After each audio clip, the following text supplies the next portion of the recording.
Hey guys, what's going on? It is Saul over at SUPP, bringing you another Workout Edge video. Now today I'm going to teach you the perfect rowing workout for fat loss that takes 20 minutes and plus a bonus at the end of this video as well. So look out for that and let's get started.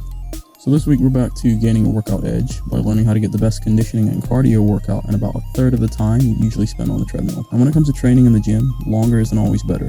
Intensity and consistency are, however, key. If you've been following my blog for a while now, or you've been watching my YouTube videos, you'll remember some time ago I did a post and a video on how skipping rope or jump rope is one of the best ways to get a quick but intense, effective workout. If you bought SUPP No Bull Gym in a Bag workout guide, you'll also be familiar with why this is so true, as I go into much more depth on the benefits of skipping rope in the book. This time around, I thought I'd talk to you about a second favorite of mine. Rowing. While skipping rope is king when it comes to being able to condition anywhere, rowing dominates in both commercial and home gyms. So slide past the elliptical. I mean, come on. Seriously? And stop using the treadmill as an excuse to talk to the cardio bunnies. It's time to put some real work in with the rower. If you're able to still carry on a normal conversation while doing conditioning work, you're not working hard enough or smart enough. The rower is beneficial for numerous reasons. For starters, it's one of the few things next to skipping rope that also taxes your upper, mid, and lower muscles. 10 plus different muscles to be precise, and strengthens the muscles surrounding your stability and mobility joints, whereas something like running or biking really only targets the lower half of your body. Second, again, like skipping, it doesn't take much. 20 minutes is all you need in order to get a good workout worked into your day, in comparison to pounding away at the treadmill for 60 minutes. This is my go-to workout on my rest days. As a side note, it's also low impact, so you spare your precious joints and can still do it if you're recovering from an injury. Last but most importantly, it's deceptive as f***. Like skipping rope, you've got to pace yourself. Going breakneck out the gate will only pre-exhaust you.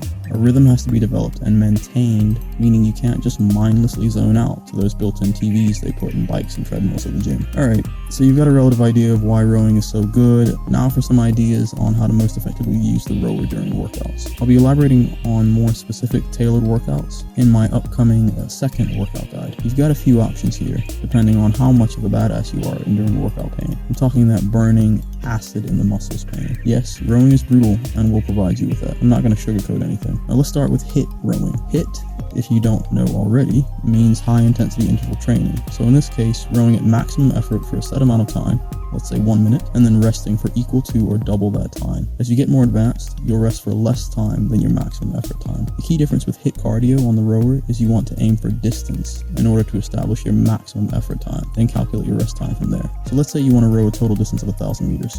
I'll go for 2,000 meters.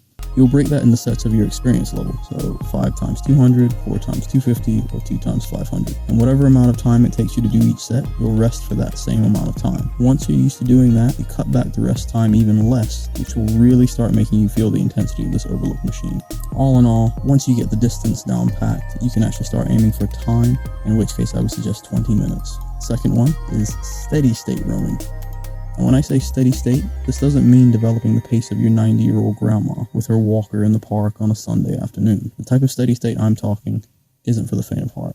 Try just 10 minutes of going as fast as you can with zero rest, maintaining the same SPM or strokes per minute rate, and you'll have to have someone drag you off the rower because of the sheer amount of acidic burn you'll feel everywhere, but more specifically in the top of your legs. That's probably the most important takeaway. It's imperative you maintain pace. Running on the treadmill and cycling on the stationary bike have one thing in common. They're both easy to lose pace with, either through being lazy or not paying attention. Rowing and skipping also have one thing in common. If you lose your pace, you'll quickly be reminded to get back into the rhythm, either by being whipped with the skip rope, it's painful, or losing significant distance on the rower, which will throw off your entire set distance and rear its ugly head at the end of it. For the love of all things holy, pay attention to the monitor when rowing. I know that, a lot of people don't like to look at the monitor when they do any type of cardio, but I feel when it comes to rowing, you have to pay attention in order to set a pace, okay? There is no shortcut around that. There's no loophole, no nothing. You get what I'm saying here? Like skipping, there's a bit of discipline that has to be developed with rowing. But if it means having a workout that's twice as effective in a third of the time it takes for you to pound away on the treadmill, it's more than worth it. As always, just remember to keep things balanced, and you'll do just fine. And that is about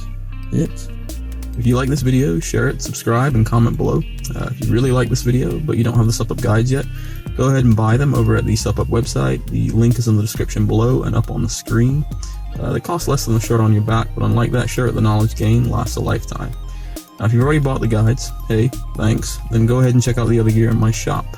From nutrition supplements to apparel, you can pick up some whey protein for your next workout, new threads for that sleeve splitting arms day, or something else that'll help you remember that when it comes to fueling and training your body, Once you learn how to, where you are matters less.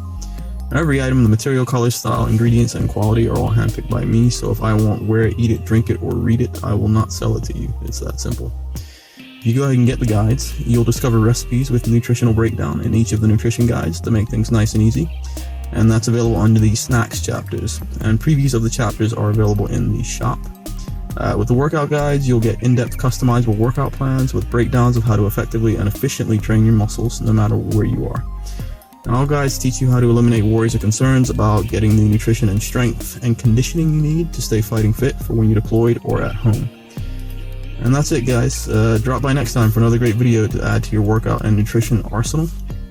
And most importantly, stop doing guesswork, start making the necessities of your life easier, because if you know how to fuel and train your body, where you are matters less. That's it from me. Have a great week, weekend, whichever. Peace.